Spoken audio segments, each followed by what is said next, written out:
Assalamu alaikum wa rahmatullahi wa barakatuh. Welcome to AlMaghrib's YouTube channel. Faith While Black is the series.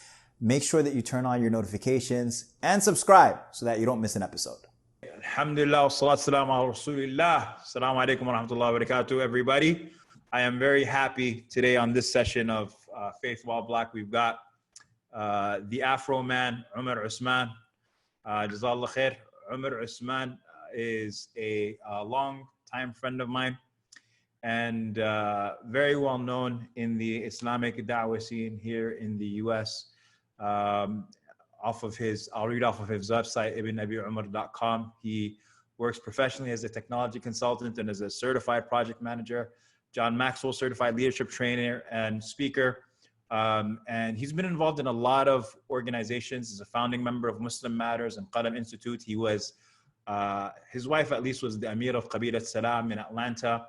And he was very involved there, as well as is it called the Khutbah Project? Khatib Workshop.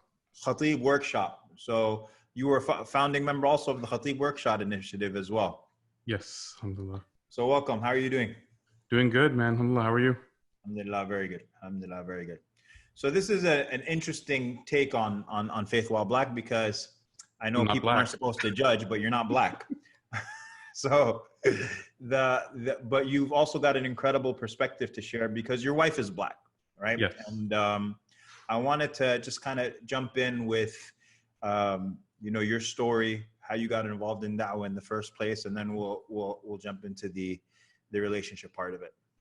All right. So the da'wah question is interesting. I was actually thinking about, just before we got on the call, that the first time I met you was in Atlanta when my wife and I were manning the AlMaghrib table at the local Atlanta 𝐁𝐥𝐚𝐤 conference. And you were set up right next to us. Actually, yeah. You were right next to us with the 𝐿Maghrib table selling CDs. That's old school, man. MashaAllah. That had to have been 05 or 06, somewhere in there. It was 06. So, but yeah, alhamdulillah, in terms of da'wah, that was probably the initial introduction was through AlMaghrib. Trying to take the classes and then taking some of them here in Dallas, and then we moved to Atlanta, and then not having one, getting involved with that group of brothers there, trying to bring it in, was the first exposure to doing community work beyond just giving khutbah or things of that nature. So it was, I would say that was actually like a really good experience, in the sense that Atlanta was a very diverse community. And at that time, to bring an outside project to educate the community had a lot of resistance.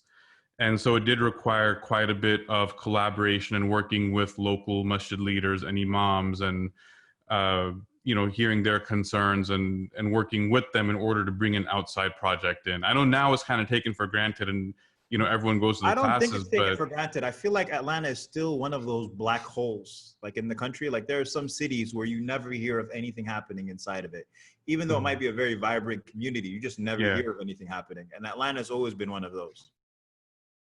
But yeah, no, that was an interesting experience, because we ran into a lot of issues, whether it was ideological or, people had just heard misconceptions about AlMaghrib or things like that. And I remember very distinctly one of the local masjids telling us, like the president telling us, that, look, ideologically, I don't agree with this institution. I know that you guys are learning and benefiting from it. I just don't agree with it.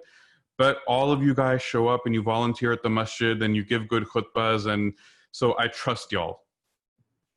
And so he was literally like, I don't agree with it, but I know you guys are doing good work, so you have the platform. And that's great, because it's great from two aspects. Number one is that, that he was able to absorb you and welcome you guys and benefit as well from the energy that y'all had.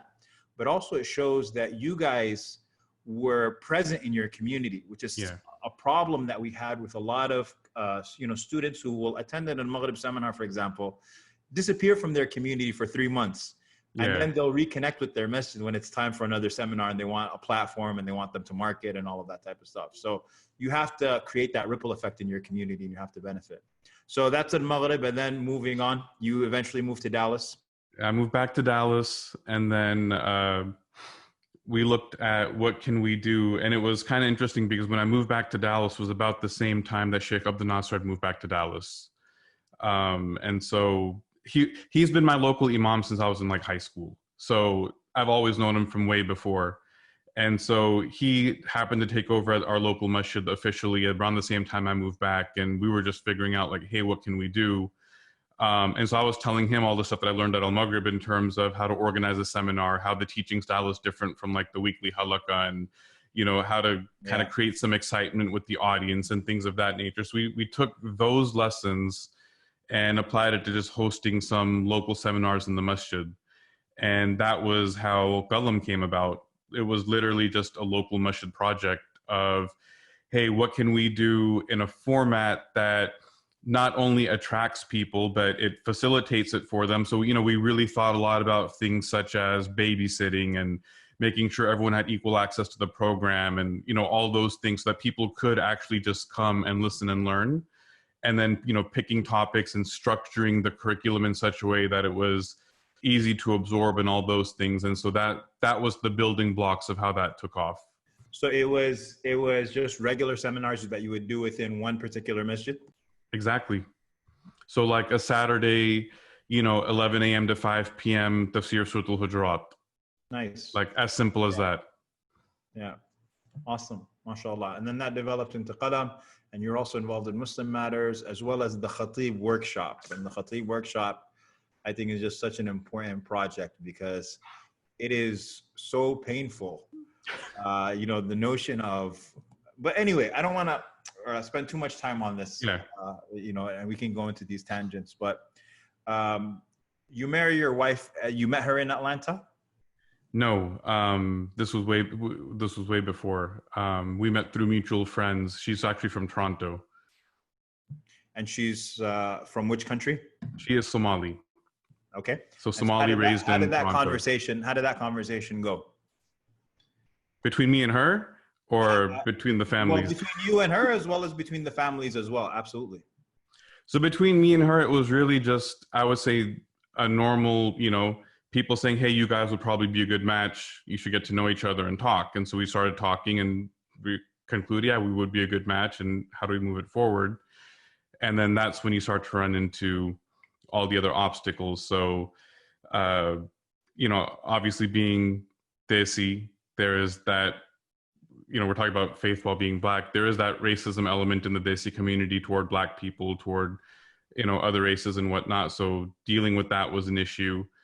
I would say from her end, it was kind of interesting in the sense that my being Pakistani was probably easier than me being Somali, but from the wrong tribe. You being Pakistani, and you know what? People don't understand how true that is. Yeah. You being from outside of, and I can speak to Sudan as well, that it is easier to marry someone from outside than for you to marry somebody from a tribe within the country itself that, you know, they have problems with. Because at the end of the day, when she says to her family he's from Pakistan, they kind of just shrug and they're like, okay, we don't really know we don't have as many stereotypes as if we don't know how to process that one. So whatever.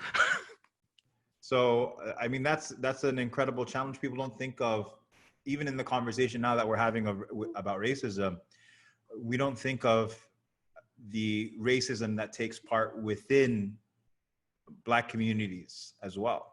Yeah. So, did you find it harder on your side or on her family side, or were you able to kind of navigate through it, or did somebody just bite the bullet and go ahead, and what happened? It wasn't easy to navigate. I mean, also keep in mind, I got married right when I turned 23. So I wasn't exactly brimming with wisdom and life experience at the time. You know, but I would say it was maybe a little bit harder on my end just because you know, I mean, from the family perspective, it's completely out of left field in the sense of this is way out of our comfort zone. We don't know what these people are like. This is not what we had in mind. So there's just a lot of that. We don't know what we don't know type of thing.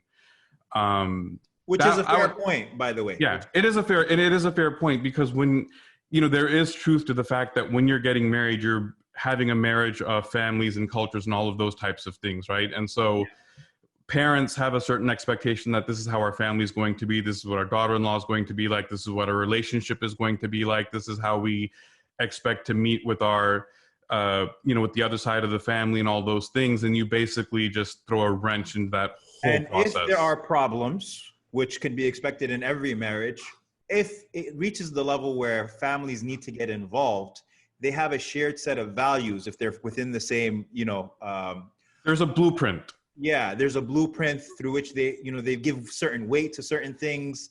And so they can navigate a lot easier than if it's coming from a different culture. And I think that's important to point out, because a lot of 23-year-olds, they would just assume, oh my God, I can't believe my parents are racist. But it's not necessarily racism, but that's not just that.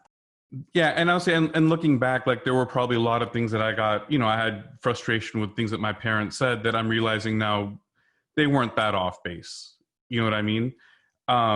But I will say the thing that was the most eye-opening really it really wasn't my family. Like my family, the things that they said and did were more or less expected. Like it makes sense.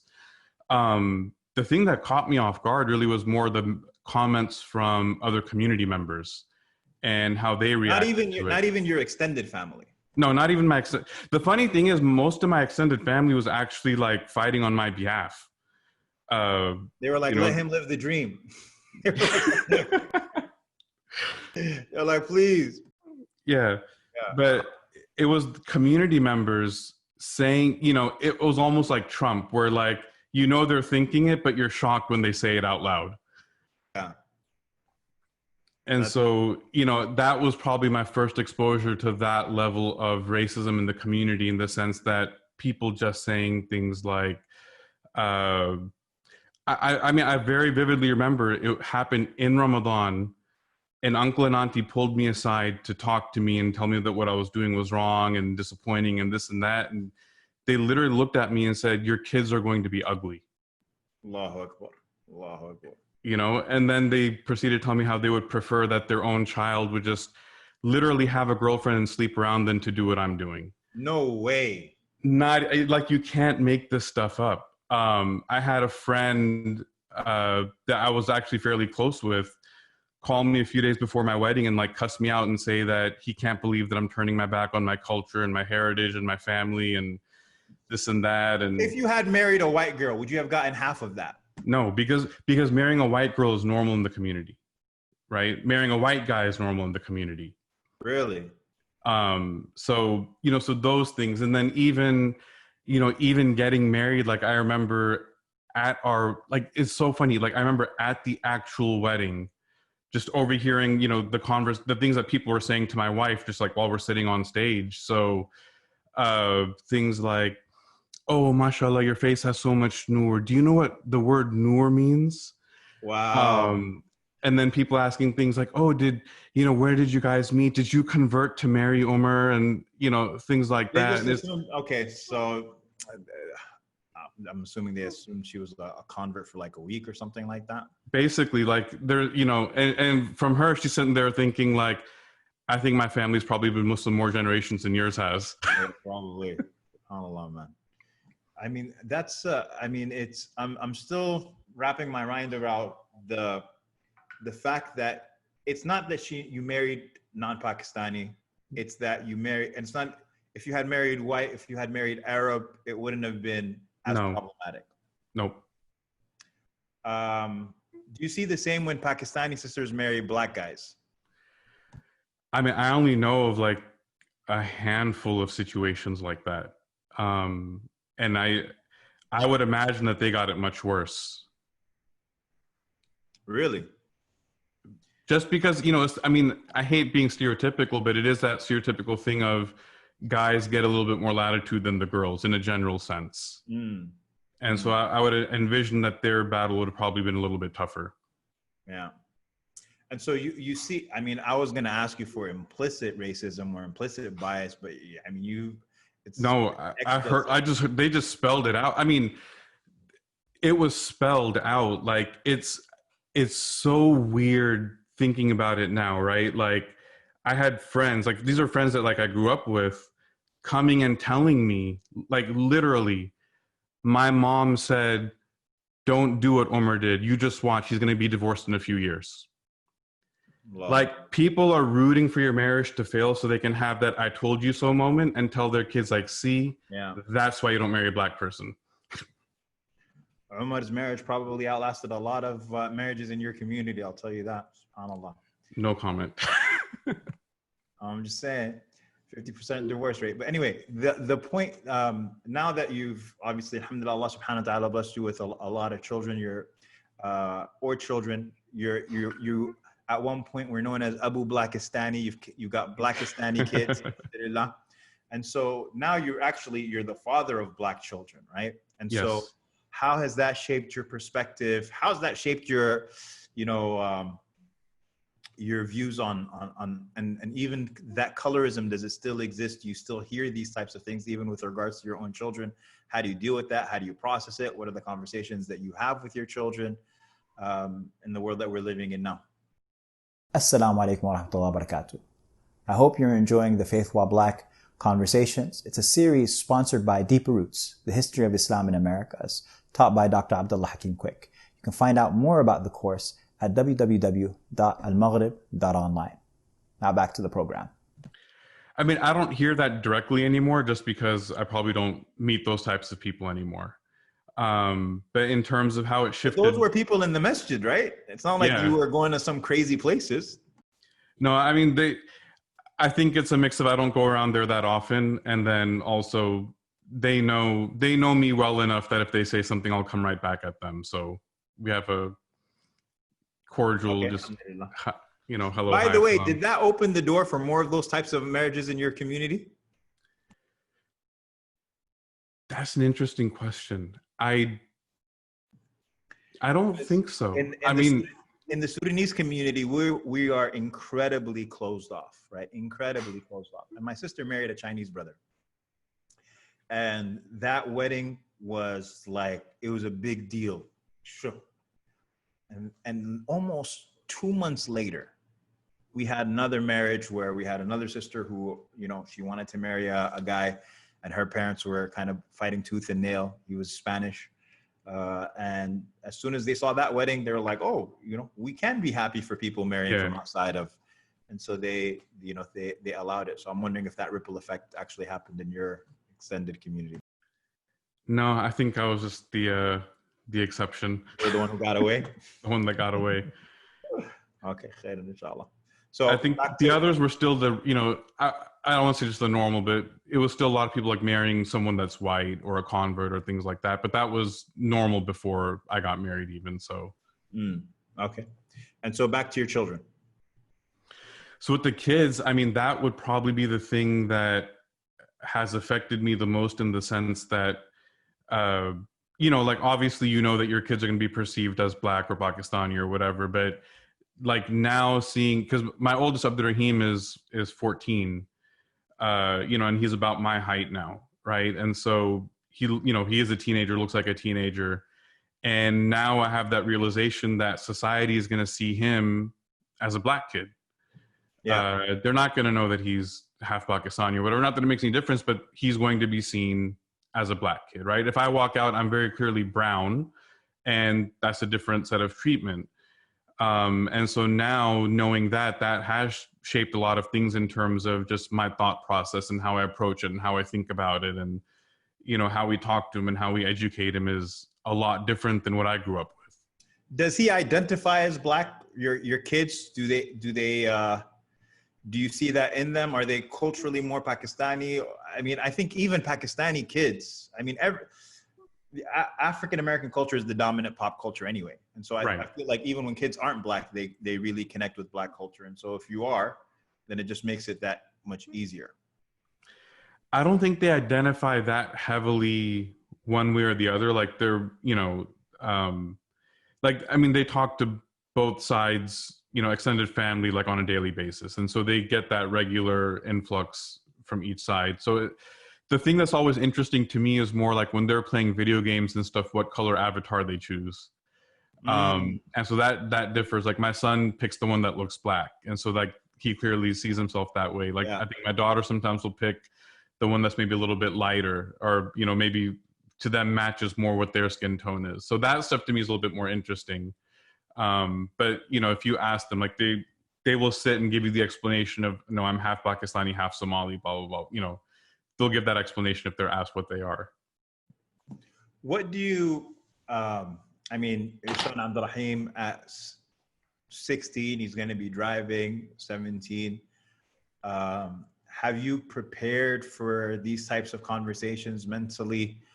Have you already instructed him to, you know, these different talks that you've heard about, I'm sure, about, you know, parents giving their black teenage sons?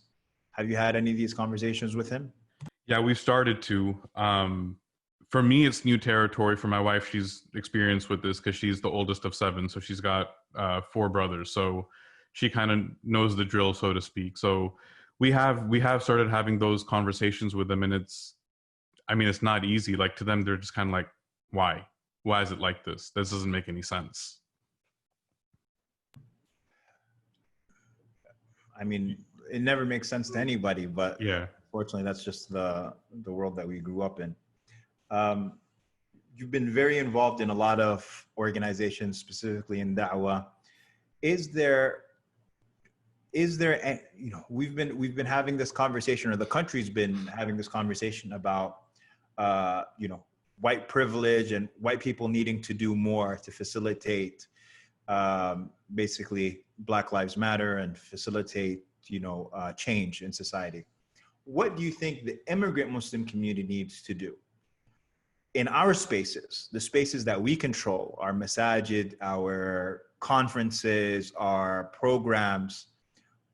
Do we need to do anything to facilitate more of a platform for our African-American brothers and sisters? And if so, what should we be doing? I think we do. And I'll, you know, you mentioned like privilege and things like that. So I should preface by saying the majority of my personal experience is in the like suburban Desi masjid. Like, whatever the most stereotypical uppity Desi suburban masjid that you can think of. That's your world? That's your playground? My world. Okay. That's what I know best. And in those masjids, I would say that there is, you know, my local masjid, I remember when they moved from a rented space to building their own facility, they actually had meetings and talked about how can we amend the constitution so that the Arabs don't come and take over. So, you know, I can't believe this stuff. I'm not kidding. Like, they literally were saying that, you know, when we build it, all these people are going to show up. So we have to make sure that, you know, they don't take over. So we're going to amend the constitution to keep ourselves in power. Right. So, you know, those things happen. But specifically with you know, African-American Muslims, Black Muslims, I think that there does need to be a concerted effort of exposing the community to those leaders. Because there's a lot of qualified scholarship in our communities. And I'll just pick on one issue, but, you know, you can bring in a Black khatib or an African-American khatib or whatever, and they might say something and people just be like, okay, whatever. But you bring in a Desi scholar that says the same thing and people will be like, oh, yeah. Like, it's almost like it's not validated until the Desi scholar also says it. Yeah. So that's one of those little implicit types of things. And I would say in terms of responsibility on leadership, it would be, there has to be, you know, you control the things that you control. They can control bringing more diversity of people in and giving them platform, and exposing the community to more types of leaders, which I think is not done enough. That's a beautiful point. One of the when you talk about the uppity suburban masjid, have you ever seen a masjid that has done this successfully, or anyone that's got like a good model as far as whether it's bringing in or whether it is sending people over to those inner city communities, or even creating a sister type relationship, a sister masjid type relationship? Or in the suburbs, what you have is money. What's needed in the inner city is money. And so the transfer of money, whether that's zakat or anything like that, have you seen anything like that play out? Not maybe at a large scale. I would say one thing that I have seen, at least here locally in Dallas, is that we have had some of our local Imams get more involved with things like Masjid al-Islam, which is the quote unquote Black masjid in like downtown Dallas. Right. And so through some of our local imams getting more involved with those types of masjids, they've been able to, I guess, bring awareness to some of the, let's say, suburban desi masjids. And so because of that, they've been more inclined now to donate more, to support more in that sense. But, you know, it's probably not enough, and it's long overdue. Okay, so to wrap up, inshallah ta'ala, any sort of things you'd like to see in 2020, any sort of direction you'd like to see our community go to, as far as maybe not going to solve this problem of racism, but at least taking steps, baby steps towards solutions? What would you like to see happen? I mean, I think that the community needs to just be better informed. You know, I think this is one of those situations where if we look at Israel and Palestine, we all have a baseline level of knowledge about Israel and Palestine. You know, we can all have the discussion, and we already have a foundation in place of understanding that their land was stolen, that they're unjustly occupied, that they live in an apartheid state. And a serious emotional investment as well. And there's a serious emotional investment because it is one of the holy lands, et cetera. So all of these fundamental points are in agreement. And because those points are in agreement, we're able to then talk about, is BDS the most effective strategy? How do we lobby this, or how do we do that, or what's the best way to engage, et cetera? Like, we can have some higher level conversations. I think the problem with the racism issue is that people are still trying to prove that it exists.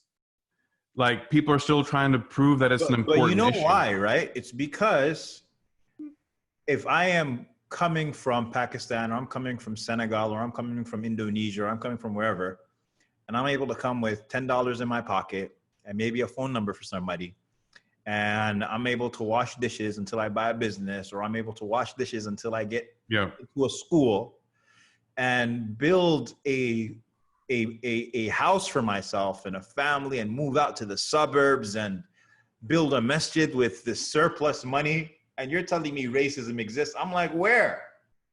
Exactly. Okay. So how is that resolved then?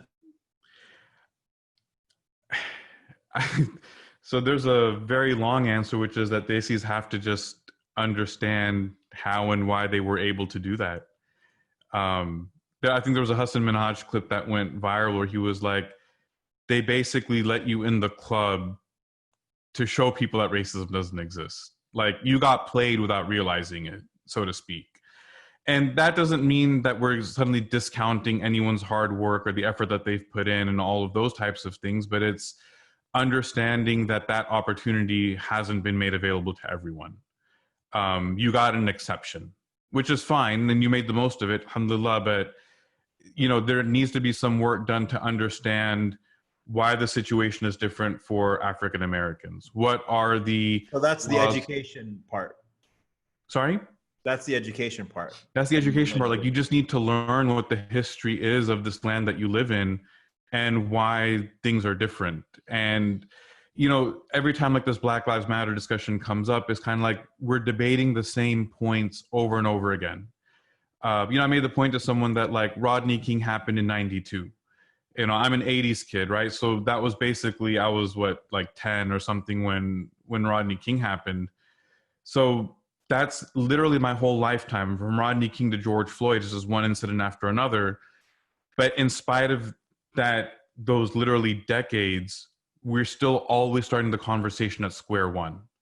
And we're always still debating at the fundamental level of, why is this even important? Why should we be talking about it? Does it even exist? Is it as bad as people are making it out to? Like, we have to somehow educate ourselves enough to get past those basic discussion points and then start to engage at a more critical level.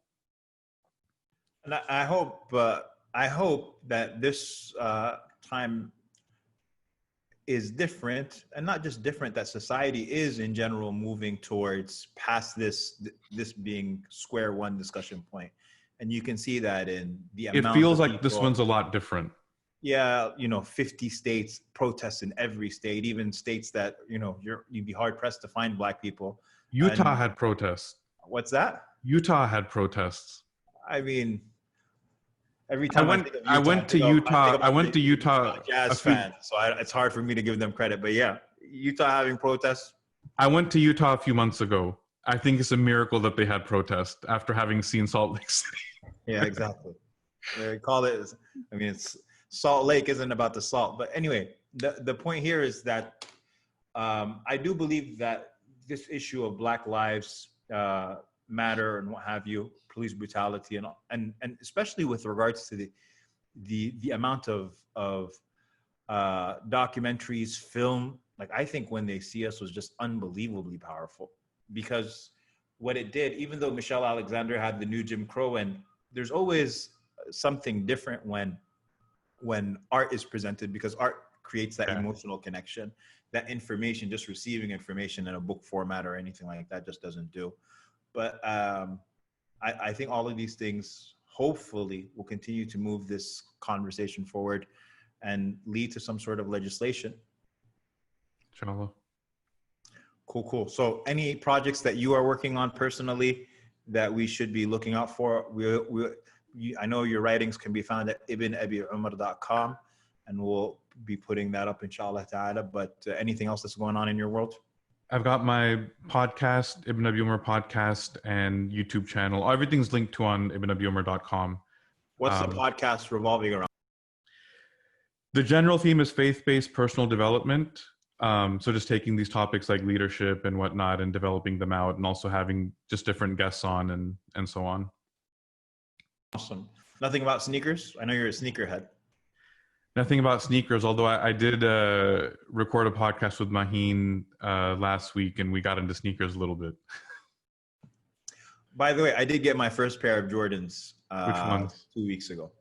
I was just telling, I was with Dr. Raymond Murray. I did a session with him, and he was kind of looking down on me. But it was the ones. Oh, nice. I'm super excited, man. It was an Eid gift. It was an Eid gift. Awesome. I got nowhere to wear them, but it's my first pair. That's the problem with the sneakers. Now I'm like, I haven't worn any of my sneakers in like 3 months. Because even now when I go out, I'm so, I'm like wearing a mask and this and that. I'm like, I'm not wearing nice shoes out right now. Well, hopefully, inshallah, they'll be the same size when you put them on. Hopefully, if your Inshallah, foot size change because of the quarantine, that's a problem, man. Oh, that would be a disaster. Khair, man. Jazakallah khair, man. Really appreciate your time. I was like, for having me on, man. Assalamu alaikum wa rahmatullahi wa barakatuh. Alaikum salam.